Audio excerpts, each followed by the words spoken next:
Department of Children's Services is near collapse. There are not enough caseworkers to care for the kids.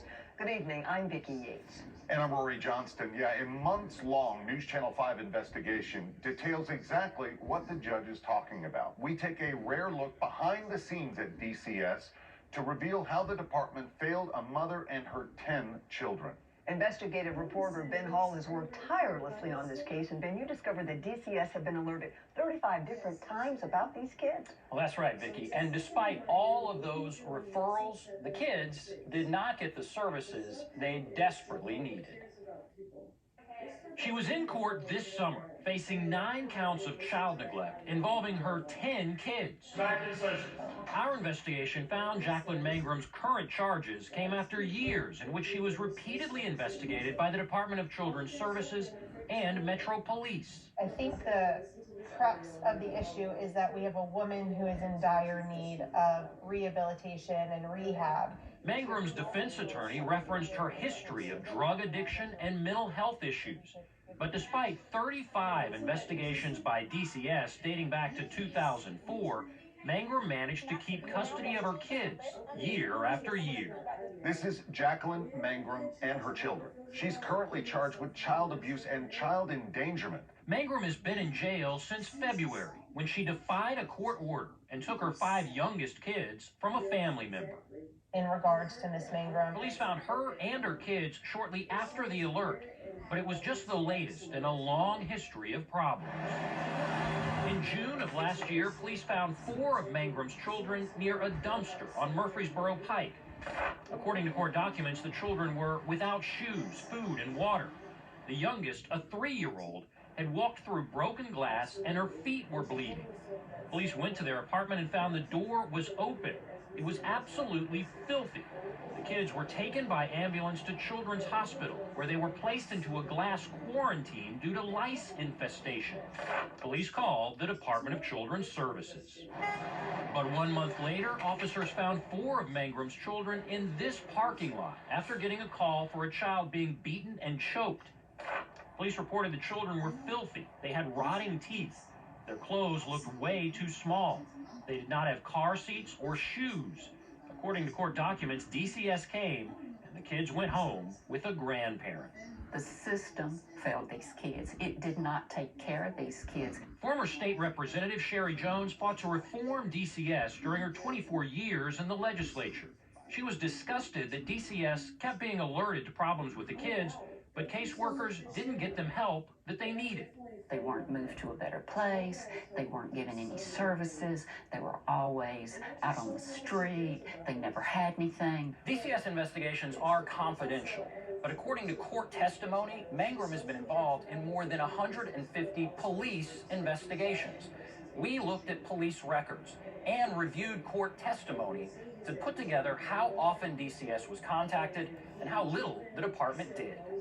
that's the first DCS investigation. Prosecutors revealed in court Mangram's first DCS investigation was when she tested positive for cocaine when a child was born. On July 7th, 2004, she gave birth to a child and she tested positive for drugs. Mangram later took the stand and confirmed DCS never found reasons to remove her kids, despite the 35 DCS investigations. Every case I ever had was closed. They never had reasons to take my children from me.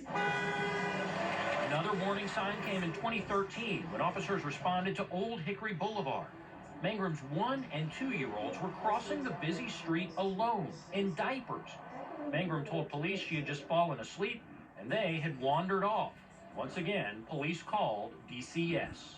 Police reports show multiple DCS investigations followed, including allegations of sexual abuse and drug abuse. DCS was called in April of 2020 because Mangram and 5 of her kids were living in this camper beside the home of a family friend. There were concerns Mangram had abandoned her kids, but it doesn't appear DCS did anything, because this Hendersonville police report 5 months later stated the kids were staying in the camper by themselves and were not registered for school. An officer described the kids as unclean, wearing dirty clothes, looked skinny, possibly malnourished. A truancy officer said they all appeared to have lice. It's just appalling.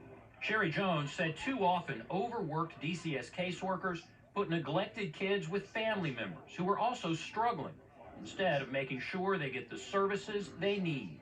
They want to put them with a family member because they don't have to pay any money. In October of last year, this Rutherford County Sheriff's Department report shows Mangram's kids were living with their grandmother, who was in need of help herself. The report states the grandmother wanted DCS to pick the kids up because she was not able to care for them anymore due to sickness. She said there was an open DCS case, but she had not heard from them. She told deputies Mangrum was threatening her if she did not keep the kids. If you're going to take care of kids, take care of them. Don't pawn them off on family who cannot afford them themselves and not help them. DCS would not comment on Mangrum's case, but said whenever possible, DCS tries to divert a child from coming into state custody. Sometimes a parent may agree to place a child with a relative who is willing to care for the child on an unpaid basis. That's what appeared to happen with Mangrum's kids over and over again. Finally, late last year, Judge Mark Fishburne barred Mangrum from being around her kids while she was out on bond, waiting for trial on child neglect charges. And what did she do? She intentionally disregarded that order. But in court, prosecutors detailed what happened when Mangrum ignored that order and got her kids. In December 2021, Mangrum had her 4 youngest kids with her at this motel.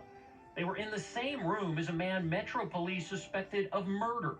When police arrested the man, officers noticed one of the kids may have been sexually assaulted. There was a sexual assault allegation at that point involving a bite to one of those children's vagina. DCS was again called to the motel and again sent the kids home with the grandmother. No sexual assault charges have been filed. Everybody that worked on that case ought to be ashamed of themselves. Sherry Jones says the whole thing is yet another wake-up call that too many kids are falling through the cracks. This is one case. These are a lot of kids that have been affected, but this kind of stuff happens with DCS constantly. Now, this is a lot to take in, but many hope shedding light on this case will change how the department operates. You know, we're watching this and just shaking our heads as, this case moved along. Where's the mom now? Do we know? Mom is in jail for at least a year. Okay. She pleaded guilty to child neglect, so her youngest kids are now getting some services, but we'll keep following this. This is unacceptable, just unacceptable. Well, you can read